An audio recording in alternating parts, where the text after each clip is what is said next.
You are a precious little thing. You really are. Swedish defense firm Saab wants Canada to buy and build its fighter jets. $8.7 billion. That's how much more it's costing the Canadian government to buy a new fleet of F-35 fighter jets. What I'd like to see, Canada become our 51st state. We give them protection, military protection. Canada choosing an ally or choosing sovereignty. Canada is facing challenges few countries ever have to carry. The second largest territory on Earth, tens of thousands of kilometers of coastline, and an Arctic that's heating up, both literally and strategically. Melting ice is opening new shipping routes, new resources, and new geopolitical pressure points. Russia is expanding its military presence in the north. China now calls itself a near-Arctic state. The United States is stepping up its involvement. Right in the middle of this storm, Ottawa has to decide 88 F-35s from the United States, or 88 Grippens from Sweden. This decision will shape Canadian defense policy for the next 50 years. So, what's the problem with the F-35?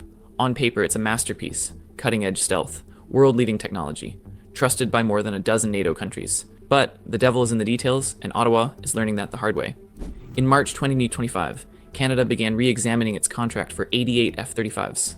Why? Because the cost jumped from 19 billion Canadian dollars in 2023 to 27.7 billion, and it could climb even higher. This isn't the first time the F-35 has given partner countries serious budget headaches, but money is only part of the story. The F-35 depends to varying degrees on US systems for software upgrades and maintenance. Some partner nations have negotiated data, autonomy, and built firewalls. Israel even secured a special deal, allowing near total operational independence. The US doesn't have a remote kill switch for the F-35, but it does control software upgrades, and those can be limited if Washington chooses. For Canada, the question isn't whether the US would ever do that. The question is whether Ottawa wants to put itself in that position in the first place. There's another issue: geography. The F-35 needs long runways and major infrastructure. Canada's Arctic has very few modern air bases. In a crisis when speed matters, when infrastructure is under threat, the F-35 may not be the most flexible option. That's where Sweden enters the picture with a very different proposal. And here's the detail most people overlook, the detail that changes how you see the entire game. The Gripen E isn't a technological superweapon like the F-35. It's not perfectly stealthy, it's not the fastest jet in the sky. But it has something the F-35 doesn't: flexibility and independence. Imagine a fighter jet that can take off from a highway or from an icy Arctic surface. A jet that can be refueled in under 10 minutes, have its engine swapped in less than an hour, and operate with a minimal maintenance crew even in the harshest environments. This isn't theory. This is what Sweden has proven repeatedly over decades. But the biggest difference lies in software architecture. The Gripen was designed with a clear separation between critical flight control software and mission software. That means Canada could upgrade mission systems without having to recertify the entire flight platform. Technological sovereignty isn't just a slogan here, it's engineered into the aircraft. Defense analysts call this sovereign sustainment, the ability to maintain, adapt, and evolve a defense system without being fully dependent on the original supplier. To be fair, there's no sugarcoating one thing.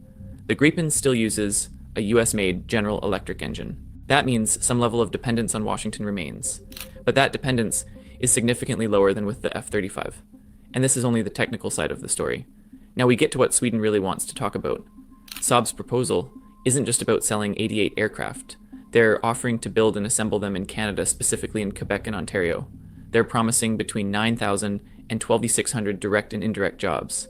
They want to partner with Bombardier using the Global 6500 platform for the Global Eye surveillance aircraft. But more important than any of that, technology transfer and engineer training. It's a model Sweden has already proven works in Brazil. This isn't just a purchase contract. It's a chance for Canada to rebuild a defense aerospace industry it lost back in 1959. That was the year Canada cancelled the Avro Aero program, one of the most advanced aircraft projects of its time. That decision ended Canada's ambition for independent defense aviation technology.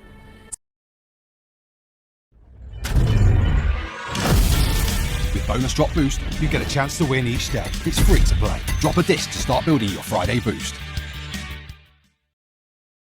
Across the entire world, few nations treat their fighter aircraft with the deadly seriousness of Sweden. It's a place with less than 1/100th of the defense budget of the United States, just one person for every 134 people in China, none of the military-industrial autocracy of Russia, and little to no involvement in the fighter jet initiatives of the European Union. Yet, from the revolutionary Draken to the groundbreaking Viggen, little Sweden has proven that it's a natural talent in building fighter aircraft that can stand alongside the best on the planet.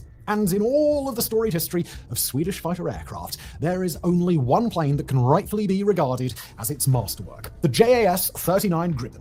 But there are also many in Europe right now who feel afraid of the United States for the first time in our lives. They feel afraid of your president because he is threatening quite openly, and including, indeed, if reports are to be believed, asking American generals to draw up plans to invade what is effectively European sovereign territory in Greenland. Should we be afraid of you?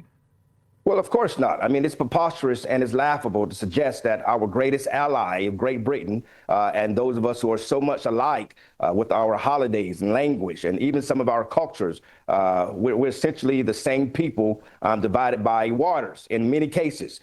And so it's laughable to suggest that Europe, especially Great Britain, needs to be afraid of President Donald Trump or the United States of America.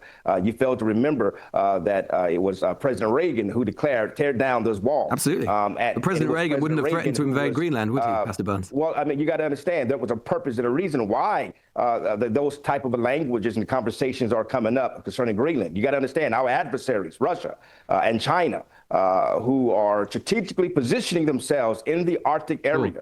This is a devastating move of military might that Russia and China is positioning submarines and nuclear powers within those regions. In which case, that is something that we cannot have. In which case, and absolutely, that protects Great Britain. Absolutely, Pastor Burns, and the Danish government and the European Union and Great Britain are all equally concerned with those things, which is precisely why the Danish government and the Greenlanders have said to the United States government, under the existing treaty that you have, which was signed in 1951 under President Truman, you are able to do whatever you want effectively in Greenland. You can have as many military bases as you want. You can have as many soldiers as you want. And yet President Trump is suggesting that he will take Greenland the hard way or the easy way. So that is why people currently right now in Greenland and in Denmark and in the rest of Europe are scared of you. And whether we have the same holidays or not, as you put it, that's understandable, isn't it? Well, again, it's understandable when you don't have American interests as number one. When you're not focused on America. But we're supposed to be allies. We're supposed to be friends. You just said that we're great friends. You just said that we're the same people. So why would you invade the sovereign territory of your own people, as you put it, if we're the same? Well, again, Greenland is not Great Britain. Let's be clear. No, but it's part of Greenland. It's part of Denmark, which is one of your closest allies. It's not Great Britain, right? You're trying to mix words. We're talking about. No, I know it's not. I know it's not Great Britain, but we're friends of Denmark. We're not talking about invading Great Britain. We're simply talking about protecting Great Britain. We're talking about protecting Great Britain. We're talking about protecting those enemies who desire to destroy Great Britain. Well, Pastor Burns, how do we know? The European Union. What we do know is this: Russia, Iran, China are building up their military strategic moves in the region. We know this. We know that they're going to continue to do that. While you want to continue to try to talk kumbaya, our enemies are building up military pressures, submarine bases. Then why haven't you put more soldiers into Greenland now? Then why haven't you put more soldiers into Greenland America, now? You're able. And Europe. And so that's the challenge that we're having. As I say, under the 1951 treaty, you can put in as many soldiers as you like. There used to be 10,000 American soldiers in Greenland. There are now 200. That happened, among other presidents, under President Trump. So if it's such an urgent military problem, why haven't you put more soldiers in hitherto? Why is it only a problem now when Donald Trump has decided, for whatever reason, that he wishes to annex Greenland? Well, I think President Trump is a master at getting the attention of the world. Just like when he one time hinted in a jokingly way that he would run for a third time, when yet everyone knows it's not in our Constitution for a president to run for a third time. And just to get you media talking about the very issues that's on President Trump's heart. The point that I'm making is this. I know this. I know President Trump. And Venezuela is proof of this, that he is a man not to be messed with when it comes to the sovereign and the protection of the America policies and the American interests and our allies. That includes Great Britain. It's laughable to me to see that some, as you stated, are afraid of the United States of America when everything we do oftentimes includes protecting our great friends in the British Empire. Well, let me try this is why it's important for us. We're pleased to say. Yeah. Well, some don't. Hi, boss. I want one of those soup pots. 400 pounds is enough? 400 pounds? I think you... I wish I could cheer you up, but I can't. This is an unprecedented and dangerous moment in modern American history under a president who is increasingly unhinged and every day is moving us toward an authoritarian society with more and more power resting in his own hands. While the situation is frightening, I am absolutely confident that if we stand together and not let Trump and his friends divide us up, we can and will prevail.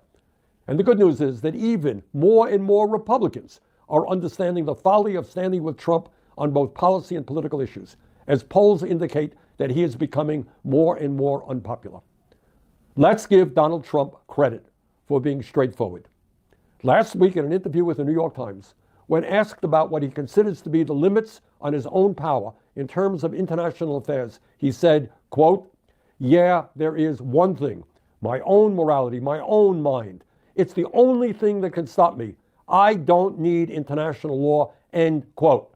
Trump says he doesn't need international law. And as a result, Trump believes he has the right to attack Venezuela without congressional approval, the right to threaten to go to war against Denmark, a long-standing NATO ally, in order to take over Greenland, and to threaten Mexico, Colombia, and even Canada. In other words, Trump is right.